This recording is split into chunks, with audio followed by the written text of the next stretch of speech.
بسم اللہ الرحمن الرحیم۔ پھر ہرقل نے رسول اللہ صلی اللہ علیہ وسلم کا وہ خط جو آپ نے وہی کلبی کے ہاتھ امیر بصرہ کے پاس روانہ کیا تھا، اور امیر بصرہ نے اسے ہرقل کے پاس بھیج دیا تھا۔ اس میں لکھا ہوا تھا، اللہ کے نام سے جو مہربان اور بہت رحم والا ہے۔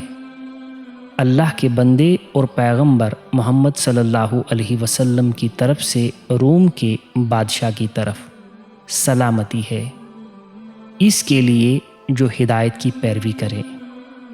بعد ازاں میں تمہیں اسلام کی دعوت دیتا ہوں، اسلام قبول کر لو گے تو امن میں رہو گے، اور اللہ تمہیں تمہارا دگنا ثواب دے گا۔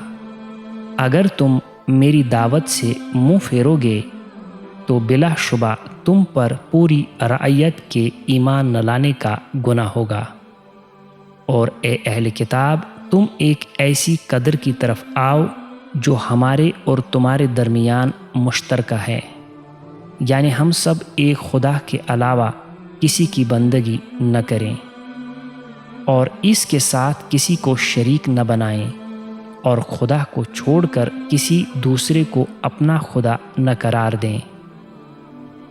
ارشاد خداوندی ہے، اگر اہل کتاب اس بات کو نہ مانے تو تم ان سے کہہ دو کہ گواہ رہنا، ہم ایک خدا کے فرما بردار ہیں۔ ابو سفیان بیان کرتے ہیں کہ ہرقل نے جو کہنا تھا کہہ چکا، اور خط پڑھ کر فارغ ہوا تو اس کے ارد گرد ہلچل سی مچ گئی اور آوازیں بلند ہوتی گئیں۔ پھر ہم وہاں سے اٹھا دیے گئے۔ میں نے اپنے دوستوں سے کہا کہ جب ہم باہر نکال دیے گئے تو عبداللہ کے بیٹے محمد صلی اللہ علیہ وسلم کا مقام تو بہت بڑھ گیا کہ روم کا بادشاہ بھی اسے ڈرتا ہے۔ بس اس وقت سے مجھے یقین ہو چلا کہ محمد صلی اللہ علیہ وسلم ضرور غالب آئیں گے، یہاں تک کہ خدا نے مجھے بھی حلقہ اسلام میں داخل کر دیا۔ ابن ناطور جو بیت المقدس کا حاکم اور ہرقل کا درباری اور شام کے نصارہ کا پیر پادری تھا، اس کا بیان ہے کہ ہرقل جب بیت المقدس میں آیا تو ایک دن صبح کو بہت افسردہ ہو کر بیدار ہوا۔ اس کے بعض مصاحبین نے اس سے کہا کہ چشم بد دور، ہم آپ کو رنجیدہ خاطر محسوس کر رہے ہیں۔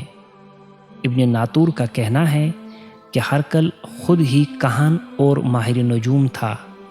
اپنے مصاحبین کے استفسار پر بتایا کہ میں نے جب رات کو تاروں پر نگاہ ڈالی تو دیکھا کہ ایک ختنہ کرنے والا بادشاہ غالب آ گیا ہے۔ یہ پتہ چلاؤ کہ اس زمانے میں کون ختنہ کرواتا ہے۔ لوگوں نے کہا، یہودیوں کا طریقہ ہے، لیکن یہود سے آپ کو کوئی خطرہ محسوس نہ کریں، اور اپنے ملک کے تمام بڑے شہروں میں اطلاع کر دیجئے کہ تمام یہودی قتل کر دیے جائیں۔ ابھی وہ لوگ اسی سوچ بیچار میں تھے کہ ہرقل کی خدمت میں ایک شخص حاضر کیا گیا جسے داعی غسان نے بھیجا تھا۔ اس نے رسول اللہ صلی اللہ علیہ وسلم کے بارے میں کچھ بیان کیا تو ہرقل بولا، جاؤ اور دیکھو کہ ان میں ختنہ کیے ہوئے ہیں۔ لوگوں نے اس کو دیکھا تو بیان کیا کہ وہ ختنہ کیے ہوئے ہیں۔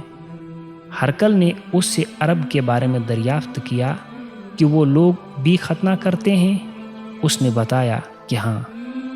تب ہرقل بولا کہ یہی رسول اللہ صلی اللہ علیہ وسلم آج کے دور کا بادشاہ ہے، جو ظاہر ہو گیا۔